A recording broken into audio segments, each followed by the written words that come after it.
Muy buenos días. Como siempre es un gusto el poder compartir la palabra de Dios, porque no me canso de decirlo, que la palabra de Dios es viva y eficaz. La palabra de Dios es alimento, es medicina, es fuerza, es consuelo, es esperanza, es aliento. La palabra de Dios ilumina nuestro caminar. La palabra de Dios es seguro, consuelo, es lámpara para nuestros pasos. La palabra de Dios es agua fresca en un día caluroso. La palabra de Dios es Dios mismo que se nos da como alimento. Lo que pasa es que muchas veces nosotros no hacemos nada por querer verdaderamente escuchar y recibir esta palabra. Algunos de los santos padres comparaban la palabra de Dios como si fuera un cubo de hielo. Así se te da.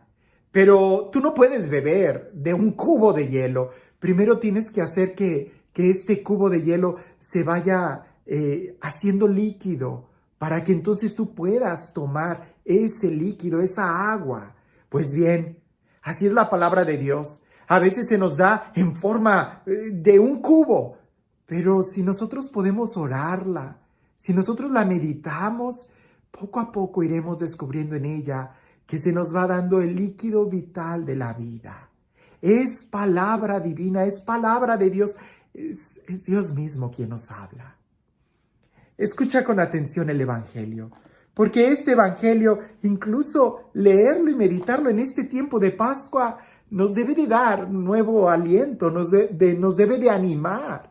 E incluso el día de hoy en que estamos celebrando a San Marcos Evangelista, también a leer la vida de San Marcos junto con este Evangelio y en este tiempo de Pascua es una enseñanza muy clara y directa para cada uno de nosotros. Dice el Evangelio: en aquel tiempo se apareció Jesús a los 11 y les dijo: vayan por todo el mundo y prediquen el Evangelio a toda criatura. El que crea y se bautice se salvará, y el que se resista a creer será condenado. Estos son los milagros que acompañarán a los que hayan creído. Arrojarán demonios en mi nombre, hablarán lenguas nuevas, cogerán serpientes en sus manos, y si beben un veneno mortal no les hará daño. Impondrán las manos a los enfermos y éstos quedarán sanos. El Señor Jesús, después de hablarles, subió al cielo y está sentado a la derecha de Dios. Ellos fueron y proclamaron el Evangelio por todas partes, y el Señor actuaba con ellos y confirmaba su predicación con los milagros que hacían. Es un mandato, el ir y predicar el Evangelio. Es una orden que Jesús da a sus discípulos. Vayan y proclamen el Evangelio a toda criatura. A toda criatura. No hay límites, es a todos. Todos tienen que escuchar el Evangelio. Pero hay algo que hay que subrayar. Es una propuesta, es una invitación. Hay que darle la libertad a la gente que lo rechace. Si no lo quiere aceptar, pues ni modo. Dice el Evangelio, se condenarán. Nuestro deber no es convertir a las personas, sino predicar el Evangelio. Ahora, tratemos de pensar en el evangelista San Marcos, a quien el día de hoy estamos recordando y celebrando. San Marcos no era un discípulo, no era un apóstol de Jesús. Sin embargo, sí era uno de los discípulos de los 120 que seguía y acompañaba a Jesús muy de cerca. San Marcos era un poco especial, porque en muchos momentos lo vemos a él en momentos importantes, pero también lo vemos que huye, se compromete pero no se compromete. Algunos que han estudiado más sobre la vida de San Marcos lo describen como que él salió de una familia acomodada, no padeció, fue alguien que vivió de una manera muy cómoda. Quizás por eso le dificultaba en realidad engancharse y sufrir con el Evangelio. Claro, sin embargo, al final sabemos que él dio la vida por Jesús. Sí, debió de haber sufrido aún esos intentos de ir y meterse dentro de la comunidad cristiana. ¿A qué me refiero? A San Marcos lo identifican muchos de los escolares de la Sagrada Escritura como un desertor, aquel que está pero abandona la obra. A San Marcos se le identifica con aquel joven que está en el huerto de los olivos, que cuando llegan los soldados huye desnudo. Es un joven, ahí está, y huye desnudo porque da a entender que la túnica es lo que representa la identidad. Él huye sin la identidad. No estaba muy seguro todavía de su fe en Jesús. Claro está, muchos huyeron en ese momento. Pero después de la resurrección, resulta que San Marcos acompaña a Pablo en muchos de sus viajes. Pero Pablo y San Marcos, pues resulta que en uno de los viajes misioneros, San Marcos ya no pudo continuar más con Pablo. Se le hacía difícil seguir el ritmo de vida que San Pablo llevaba en las misiones. Pero a pesar de que San Marcos deserta, él en su corazón sigue escuchando la orden y la necesidad de predicar el Evangelio. Y aquí entra lo interesante. Jesús nos da la orden de predicar el Evangelio a toda criatura, pero no nos dice cómo. Claro, nosotros entendemos que la predicación principalmente entra en dos formas, en el testimonio de vida y en la enseñanza de la palabra, predicar el mensaje. Pero resulta que Marcos no podía él seguir el ritmo de vida de los apóstoles, de los misioneros, pero él sigue escuchando en su corazón el deseo de predicar el Evangelio, porque es una orden que Jesús dio a aquellos que reciben el Evangelio, el compartirlo. Cuando tú eres feliz no puedes quedarte callado, la felicidad se contagia, brota, sale de ti. Pues Marcos está en esa experiencia, él quiere compartir lo que tiene, pero sabe que no puede llevar el ritmo de San Pablo. Y entonces, ahí entra algo increíble. San Marcos es el primero que escribe el Evangelio. Y gracias a que él escribe el Evangelio, es que las misiones y la predicación del nombre de Jesús se extiende con una fidelidad, porque está escrito. Marcos es el primero, podemos decir, que inventa el género literario del Evangelio. Ya San Pablo había escrito algunas cartas, pero no había escrito el Evangelio. Por eso el Evangelio de San Marcos, que es el primero que se escribe, no entro en muchos detalles, habrá quienes digan el Evangelio Fuente Q y otras cosas, de los que tenemos es el primero.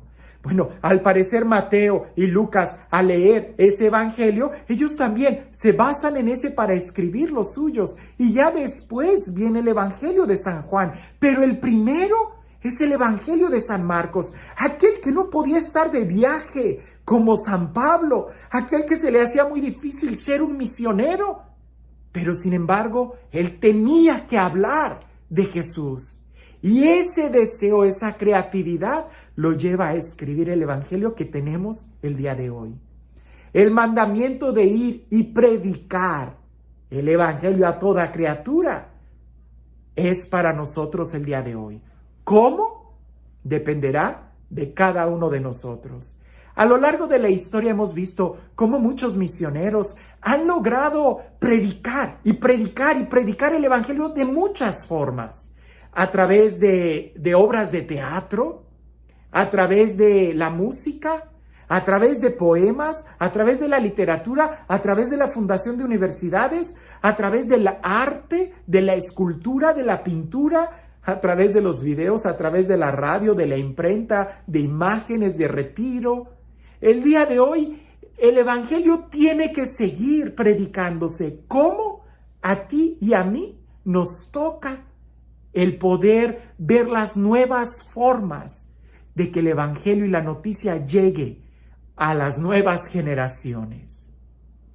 Una pregunta que nos pudiéramos hacer es, ¿qué medio estamos perdiendo? ¿Qué medio no estamos utilizando para predicar el Evangelio? Porque esto es una necesidad. Vamos a ver milagros en nuestra vida cuando veamos o cuando empecemos a predicar el Evangelio. Dice al final de esta parte que escuchamos que el Señor Jesús subió a los cielos y está sentado a la derecha del Padre. Pero continúa diciendo que el Señor actuaba con ellos y confirmaba su predicación con milagros. Cuando tú predicas el Evangelio, el Señor Jesús, que está sentado a la derecha del Padre, también está contigo y confirma tu palabra, que no es tu palabra, es la de Él. Cuando tú le prestas tus labios, tu voz, Él confirma su palabra, su mensaje, a través de tus labios, con señales y obras y prodigios. Una vez el padre Pablo Cárdenas me dijo, si el día de hoy no vemos milagros es porque no estamos predicando el Evangelio. Cuando se predica el Evangelio, lo normal es que sucedan milagros. ¿Quieres ver un milagro en tu vida?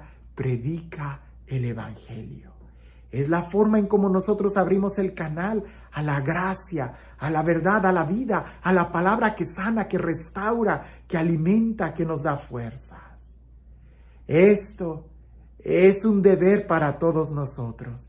¿Quieres que tu vida cambie? Predica el Evangelio, porque predicar, el que habla se compromete, el que predica también compromete a Dios para que actúe en medio de su pueblo como lo ha hecho siempre cuando se predica su palabra. Dios es fiel. Y este Dios, el Dios del amor, el Dios de la vida, el Dios que nos acompaña, el Dios que está siempre con nosotros, que sea Él quien el día de hoy y siempre nos bendiga, en el nombre del Padre, del Hijo y del Espíritu Santo. Vivimos en una cultura a quien muchos han llamado la cultura del Kleenex, la cultura de úsese y tírese, la cultura del desperdicio. Y del Kleenex porque tú agarras un Kleenex, lo usas una sola vez y lo tiras, no lo vuelves a usar. Cuando se trata de cosas materiales, yo entiendo, úsalo y tíralo, eso está bien, lo entiendo. Pero tristemente esa cultura de úsese y tírese también la estamos trasladando a cosas más profundas como las relaciones personales. Uso a una persona, ya no me sirve y la tiro. Eso es terrible. Pero tristemente todavía eso lo llevamos a otros aspectos más profundos. Cuando tus sueños, tus ilusiones, tus anhelos, tus metas, tus proyectos, tus propósitos se te hacen difícil, simplemente los descartas. Y vivimos en una cultura, en un tiempo donde la gente ya no tiene proyectos, ya no tiene sueños, ya no tiene ilusiones, ya no tiene amor, ya no tiene paz, ya no tiene amigos, ya no tiene familia. Porque se ha acostumbrado a usar y tirar, que tristemente eso se ha llevado a otros aspectos. El evangelista San Marcos, leyendo su vida y escuchando el Evangelio el día de hoy, nos enseña a no tirar nada. Si se te hace difícil la misión, busca otros medios, pero no la descartes. Porque cuando tú tienes bien claro cuál es la meta, encontrarás nuevos caminos para llegar cuando una puerta se te cierra. La pregunta que nos hacemos el día de hoy, ¿estamos viviendo esa cultura del úsese y tírese en las cosas materiales? ¿En las relaciones familiares? ¿Con los amigos? ¿Y con tus sueños, con tus proyectos, con tus metas, con tu fe? Ten cuidado, porque no podemos descartar lo que Dios nos ha pedido hacer en nuestro corazón. Que tengas un excelente día.